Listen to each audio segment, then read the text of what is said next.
The other day I came across this performance by Eric Harland when he was playing with Ben Wendell and his group, and needless to say, it's phenomenal.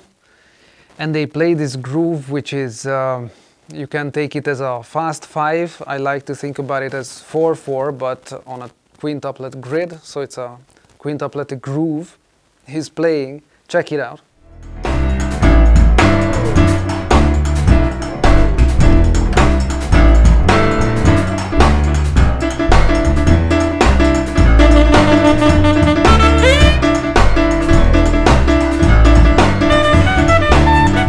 But then they get to this section and check out what Eric is playing on a hi-hat against his groove.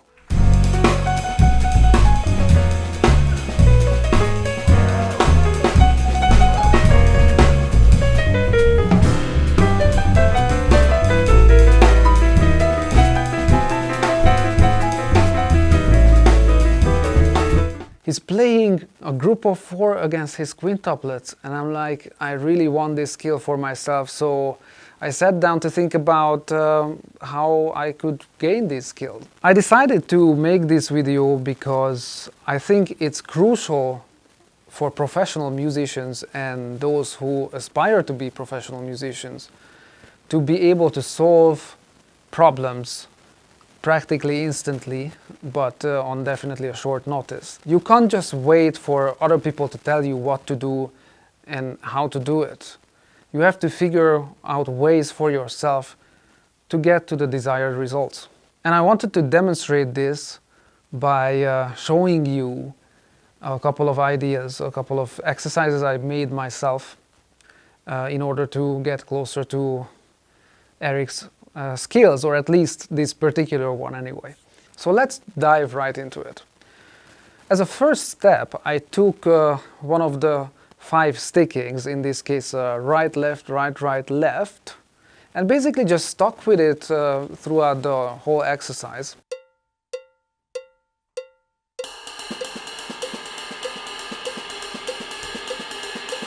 But of course, technically speaking, you can take any other 5 grouping. Now over this, first I worked out the group of 4 on the hi-hat, so which sounds like this.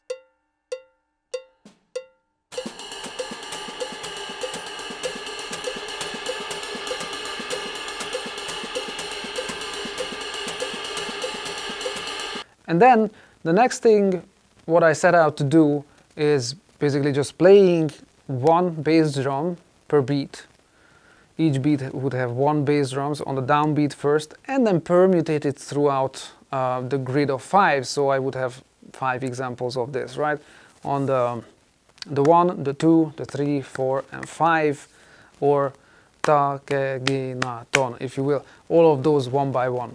And for the sake of mimicking Eric a little more, I play 2 bars with just the hand pattern, right, left, right, right, left, and 2 bars with a backbeat in the left hand. So first I'm playing all bass drums on the downbeat, right? And here we go with the backbeat. And then I move on to the second quintuplet.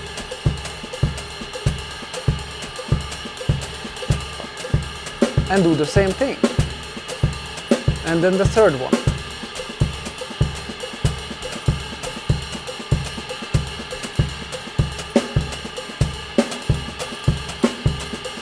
And the fourth one.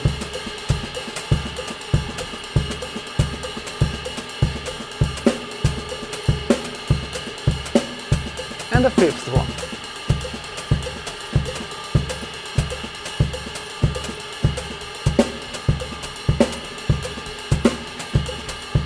Next I chose to do, this is a habit of mine really, I chose to do a group of 2, where I play 1 note, I skip 1 note, play 1 note, skip 1 note. So this is going to be like a big 5 against this whole pattern, which sounds like this.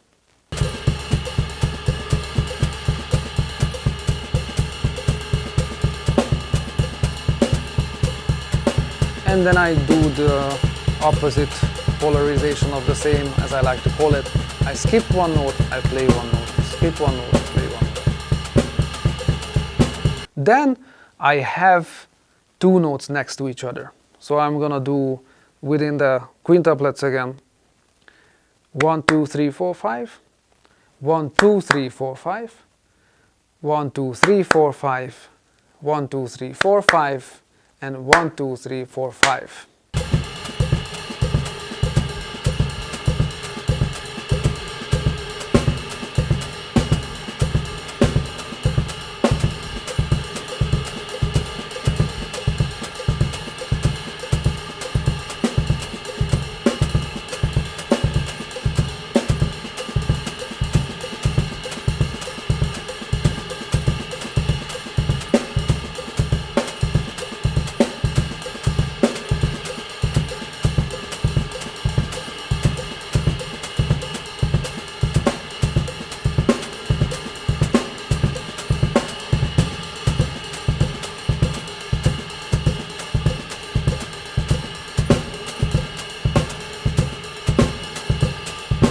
And then finally, I play one note, I skip one note, and I play one note. So it's a 1, 2, 3, 4, 5, 1, 2, 3, 4, 5. And I permutate this also throughout the beat. And the reason for this is that this is the simplest example what I could find which kind of mimics playing a phrase. You know, it's not an example where you would have like all notes being played or none of them, or just one note. Because you have a rest between two notes, it feels as if you just stopped a phrase and you started another. So in order not to be so mechanic and get a little bit closer to playing phrases, I permutate this unit also throughout the beat.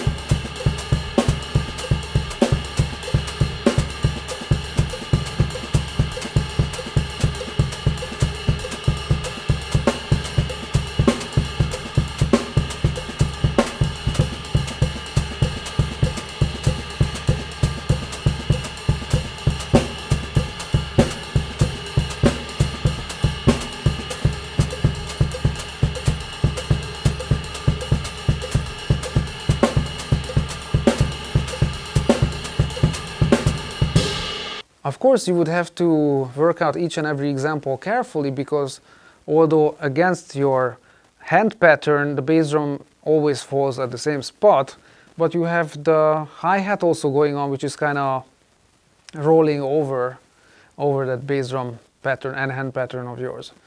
But it can be done.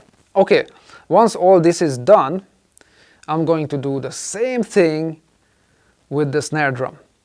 And for the sake of simplicity, I just play downbeats on the bass drum throughout. But technically, it's the same thing. But here, for the sake of demonstration, I'm going to just play 2 bars each.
So once you have this, throw a little bit of singles between hands and feet and doubles between hands and feet. Remember, you can have 4 positions of that.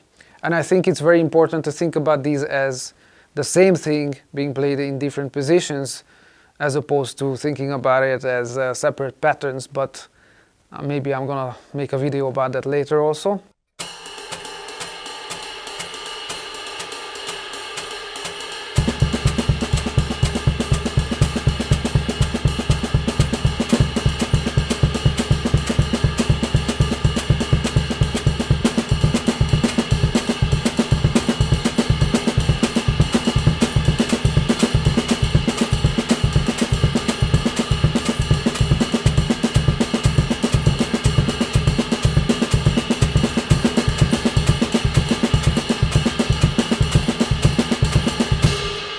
This exercise I consider a warm-up exercise, so I would do it daily till I get comfortable with it, increase the tempo, you know, all that, and then start improvising with the concept. You know, improvising grooves, maybe even a little bit of soloing.